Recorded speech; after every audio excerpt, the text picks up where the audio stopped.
The Galactic Empire was known throughout the galaxy for its might and its harsh rule. It was an empire that had conquered countless worlds, leaving a trail of fear and submission in its wake. To them, the inhabitants of other planets were mere pawns in their grand game of power. But one fateful day, their cruelty reached a new, horrifying level. On the planet Earth, life was simple but full of warmth.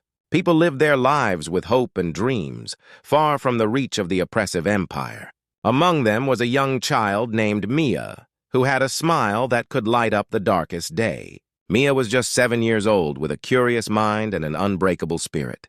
She loved exploring the parks near her home, and her laughter was a melody that brought joy to everyone around her. One day, as Mia played in the park, an Empire patrol ship, a sleek and intimidating craft, descended from the sky. The ship had been sent on a routine patrol, but the Empire's sensors had picked up something unusual. A child playing in a park was seen as a potential threat by the Empire's cold and calculating leaders. To them, there was no place for weakness or frivolity. The patrol ship landed with a low hum, and its doors opened to reveal armed soldiers. The sight of the Empire's soldiers, clad in dark, menacing armor, sent shivers down the spines of those who witnessed it. The soldiers moved with a ruthless efficiency, their eyes scanning for any sign of rebellion or disobedience. Mia, innocent and unaware of the danger, continued to play, her laughter echoing through the park.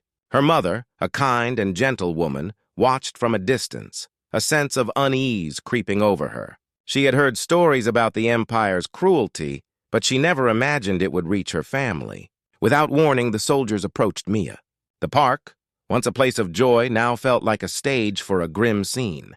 The soldiers' commanding officer, a tall figure with a stern face, ordered the soldiers to apprehend the child. There was no reason given, no explanation provided. It was simply a command carried out with chilling precision. Mia's mother ran towards her child, fear and desperation in her eyes. She pleaded with the soldiers, her voice breaking as she begged them to leave her daughter alone. But the Empire's soldiers were unmoved. They had been ordered to take the child, and they did so with a cold indifference that left no room for mercy. In a matter of moments, Mia was taken from her mother's arms. The child's cries of fear and confusion filled the air as she was dragged away. The soldiers returned to their ship, Mia in tow, leaving a heartbroken mother behind. The park, once a place of joy, was now filled with sorrow. People gathered, their faces pale with shock and grief. News of the incident spread quickly, and soon the entire planet was in uproar. The Empire's actions had struck a chord deep within the hearts of all who heard about it. On Earth, the leaders and citizens were devastated. They gathered in emergency meetings, their faces etched with anger and disbelief. The loss of Mia was not just a personal tragedy. It was a symbol of the Empire's unchecked brutality. People who had lived in peace and harmony now found themselves united by a common cause, to seek justice for the child who had been so cruelly taken from them. As the days passed, the grief and anger grew. The leaders of Earth made a bold decision. They would no longer stand by while the Empire terrorized the galaxy. The death of Mia was the catalyst for a plan that would change everything. They would take action, and they would make sure that the Empire felt the full force of their response. The tragic event had ignited a fire within humanity. The child's death, though tragic, had brought a new sense of purpose. Earth was no longer a passive observer in the galaxy. It was ready to fight back, to stand up against the tyranny of the Galactic Empire, and to show that they would not be subdued. This was just the beginning of a story that would unfold with immense courage and determination. The tragic event had set the stage for a battle that would test the limits of human strength and resolve. And so, with heavy hearts but unwavering resolve, Earth prepared for the storm that was to come. The death of Mia had sent shock waves through Earth. What began as a tragic event had ignited a fierce determination among its people. The leaders of Earth knew they had to act swiftly and decisively. The Galactic Empire had crossed a line, and humanity could not stand idly by. In secret underground facilities, Earth's top military leaders gathered. They worked tirelessly, their faces illuminated by the dim light of control panels and holographic displays. These meetings were filled with urgency and a sense of grim purpose. The world had been forever changed, and now it was time to respond with everything humanity could muster. The centerpiece of Earth's response was the creation of a massive fleet. 700,000 dreadnoughts, each one a marvel of engineering and power. These dreadnoughts were the most advanced warships ever built. They were equipped with state-of-the-art weaponry, including energy cannons that could obliterate entire fleets and shields strong enough to withstand the most intense attacks. The construction of these dreadnoughts had been a closely guarded secret, but now the time had come to reveal them. Inside the sprawling shipyards, the dreadnoughts were assembled with meticulous care. Engineers and technicians worked around the clock, their hands moving swiftly to complete the final touches. Massive metal hulls, sleek and intimidating, took shape under their skilled hands.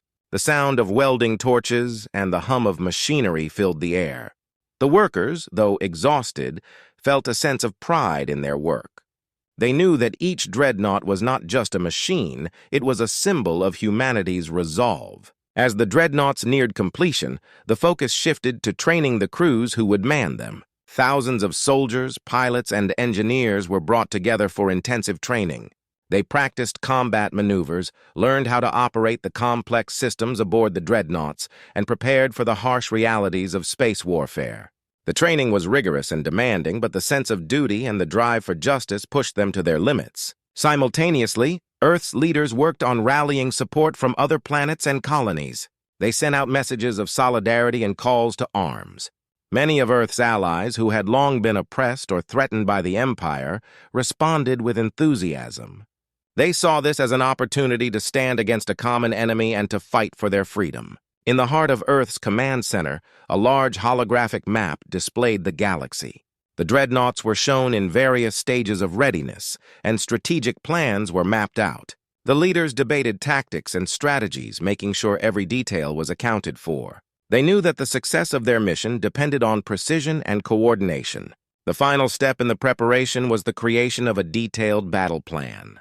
The strategy was to strike swiftly and decisively, overwhelming the Empire's forces with the sheer number and power of the dreadnoughts. The plan involved launching a surprise attack on key Empire strongholds and supply lines, aiming to cripple their ability to respond effectively. As the launch date approached, a sense of anticipation and nervous excitement filled the air. The dreadnoughts were loaded with supplies and weapons, their engines roaring to life as they prepared for the journey.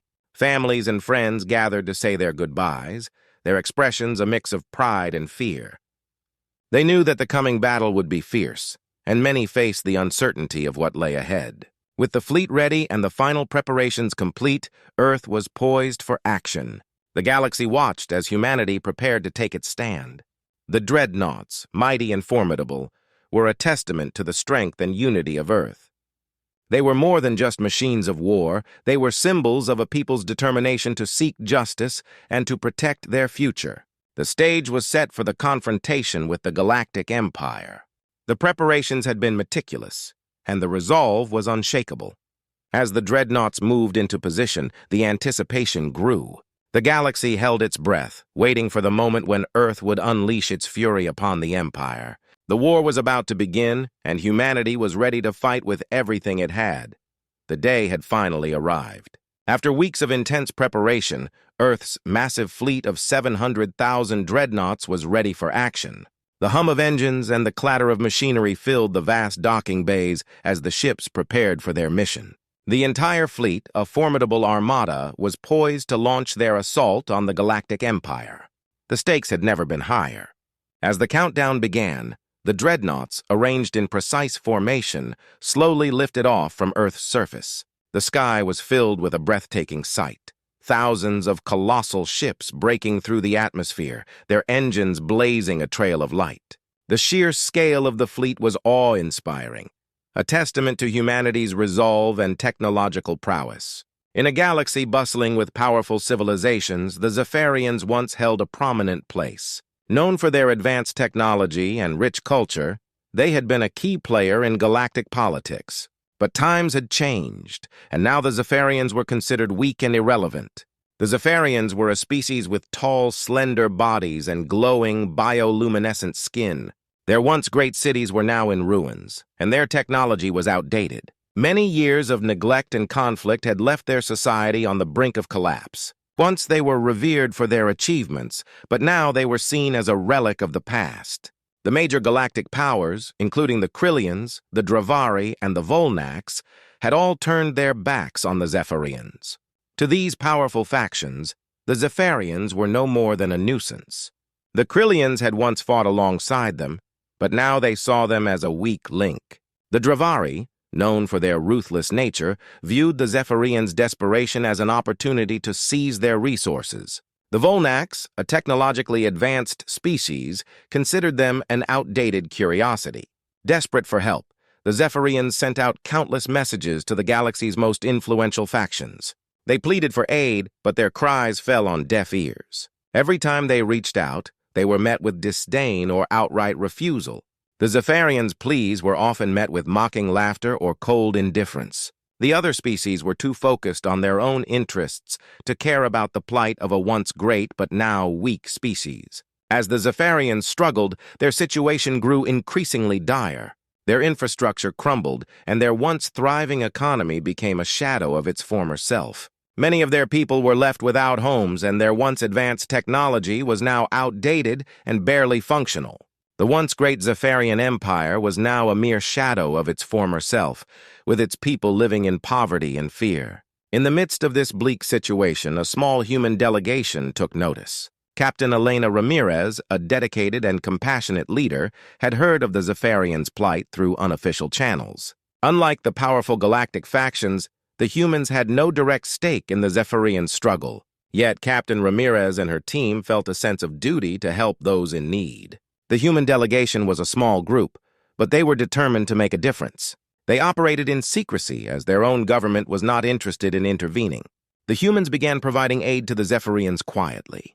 They sent advanced technology, medical supplies, and essential resources. The Zephyrians were initially suspicious of these unexpected allies, wondering why humans would bother with their desperate situation. Despite their doubts, the Zephyrians began to see the humans' genuine intentions. Slowly, trust was built between the two groups. The humans worked alongside the Zephyrians, sharing their knowledge and helping to repair damaged infrastructure.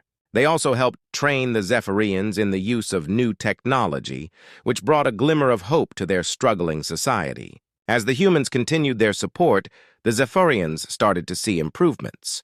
Their cities began to recover, and their technology became more reliable. The humans' aid was a lifeline for the Zephyrians, and it brought new hope to a species that had been forsaken by the galaxy. The once deadly silence was now filled with the sounds of rebuilding and renewed determination. Captain Ramirez and her team knew that their actions might not change the galaxy overnight, but they were making a difference for the Zephyrians. They had shown that even in a galaxy where power and strength ruled, there was still a place for compassion and aid. The Zephyrians, though weak and forsaken by the galaxy, had found allies in the most unexpected of places. In a time when everyone else had turned away, the humans had chosen to stand by the Zephyrians. This small act of kindness was the beginning of a new chapter for both species. The galaxy was about to learn that sometimes strength could come from the most unlikely sources. The Empire's command centers, nestled in the heart of their sprawling capital ships, were buzzing with frantic activity. The Empire's leaders, who had underestimated the strength of Earth's response, now faced a crisis. They knew they had to act quickly or risk losing everything. As their ships fell under relentless attack, they hatched a bold plan to turn the battle in their favor. In the depths of their strategical headquarters, the Empire's high command revealed their trump card, a new weapon, powerful and devastating. This weapon was designed to break through the most advanced shields and deliver a catastrophic blow to the human fleet. The Empire's leaders believed this weapon could be the key to reclaiming their advantage. The weapon, known as the Dark Pulse, was a massive energy cannon that could fire a concentrated burst of dark energy. It was still experimental and had never been used in combat, but the Empire's desperation led them to take the risk. The cannon was mounted on one of their largest ships, the Abyssal Sovereign, a massive warship equipped with advanced technology. As the Dark Pulse neared activation, the Dreadnoughts continued their relentless assault on the Empire's forces. The human commanders, focused on their mission, were unaware of the new threat emerging from the enemy ranks. The battle was fierce, with the Empire's ships fighting back with renewed vigor, but the tide seemed to be turning in favor of the humans. The turning point came as the Abyssal Sovereign took its place on the battlefield. Its dark energy cannon charged up with a menacing glow. The Empire's forces made a tactical retreat, drawing the human fleet into a carefully planned trap.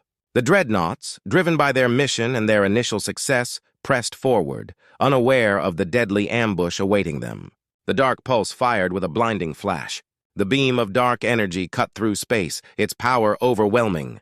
The human Dreadnoughts in the line of fire were caught off guard. The dark pulse breached their shields with terrifying ease, causing catastrophic damage. Ships exploded in brilliant flashes, their wreckage drifting in the cold void of space. The once unstoppable human fleet was now facing its greatest challenge. Panic spread through the human command centers as the dark pulse's effects became apparent.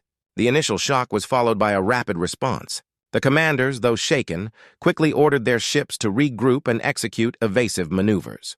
The human fleet was not defeated. They were regrouping, adapting, and preparing for a counterstrike. The Empire's leaders, seeing the immediate success of their weapon, pushed forward with renewed confidence. They believed they had finally turned the tide of the battle. However, the Empire had underestimated the resilience and ingenuity of their human adversaries. As the dark pulse continued to wreak havoc, the human engineers and scientists aboard the Dreadnoughts worked frantically to develop countermeasures. They quickly adapted their shields and weaponry to better withstand the dark energy blasts. The ingenuity of the human response was astounding, and within hours, they had developed a temporary but effective countermeasure. The human fleet, now equipped with enhanced shields and energy redirection systems, re-engaged the Empire's forces. The dark pulse, though powerful, was no longer the unbeatable weapon it had once seemed. The Empire's forces, initially overconfident, found themselves facing a rejuvenated and determined human fleet. The battle was far from over, but the turning point had been reached. The human fleet, having weathered the storm and adapted to the new threat, began to press their advantage once more.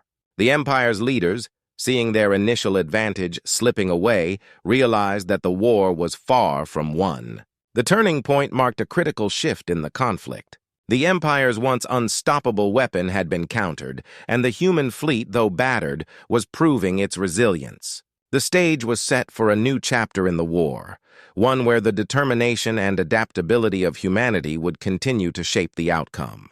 The galaxy watched with bated breath as the battle raged on, knowing that the struggle between the Galactic Empire and Earth had reached a crucial moment. The galaxy lay in silence after the storm of battle. The fierce conflict between Earth's massive fleet of dreadnoughts and the Galactic Empire's forces had finally subsided. The once bright and chaotic battlefield was now a quiet expanse of drifting debris and fractured ships. The dust of war had settled, and the true cost of the conflict began to emerge. The human fleet, battered but unbroken, had achieved a hard-fought victory. The dreadnoughts, though scarred and damaged, remained a powerful symbol of humanity's resilience and determination. The Empire's once mighty warships lay in ruins, their advance halted and their plans thwarted. The turning point in the battle had marked a decisive shift in the war's momentum. In the aftermath, Earth's leaders gathered in a war room filled with data screens and maps.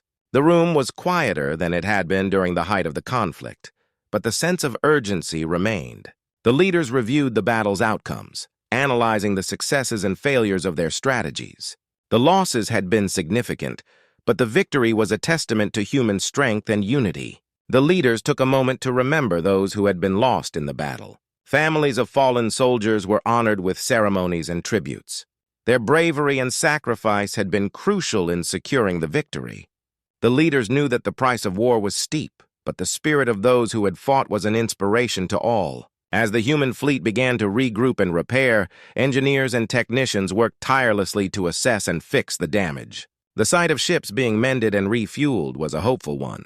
The fleet's ability to recover quickly was a testament to the dedication and skill of those who supported the front lines. The victory also had a profound impact on Earth's people. The entire planet had rallied behind the fight, and now there was a sense of pride and renewed hope. The message of the victory was clear: Earth would not be cowed by tyranny. The unity and strength displayed in the face of overwhelming odds had united people from all walks of life. The Galactic Empire, reeling from the defeat, was forced to reconsider its position. The Empire's high command, once confident in their dominance, now faced a crisis of their own. The loss had shaken their confidence and disrupted their plans. The Empire's leaders convened to strategize their next moves, but the shadow of their recent defeat loomed large. Meanwhile, diplomatic efforts began to take shape. Earth's leaders reached out to other planets and species affected by the Empire's rule. They extended offers of peace and cooperation, seeking to build alliances and support in the face of future challenges. The victory had opened new doors for diplomatic efforts, and Earth was eager to forge stronger relationships with its neighbors. In the heart of Earth's command center, a sense of cautious optimism began to emerge. The victory had been hard-earned, and the road ahead was still uncertain. The human fleet was preparing for potential further engagements, knowing that the Empire might regroup and retaliate. But the confidence gained from their recent success provided a strong foundation for future actions. As the days passed, the galaxy began to adjust to the new reality. The Empire's once feared reputation had been dented, and the balance of power had shifted. Earth's victory had not only altered the course of the war, but had also inspired hope and courage throughout the galaxy. The aftermath of the storm was a time for reflection and preparation. The cost of victory had been high, but the resolve of humanity had proven stronger. The Dreadnoughts, now repaired and ready, stood as symbols of what could be achieved when people united for a common cause. The road ahead was still fraught with uncertainty, but humanity faced it with renewed determination and hope. The storm had passed, but its effects would be felt for a long time. The battle had changed the galaxy, and Earth had shown that it was not to be underestimated. The future remained uncertain, but the strength and resilience of humanity had set a new course for the stars. The galaxy watched, knowing that the storm had revealed both the power of Earth and the challenges that lay ahead.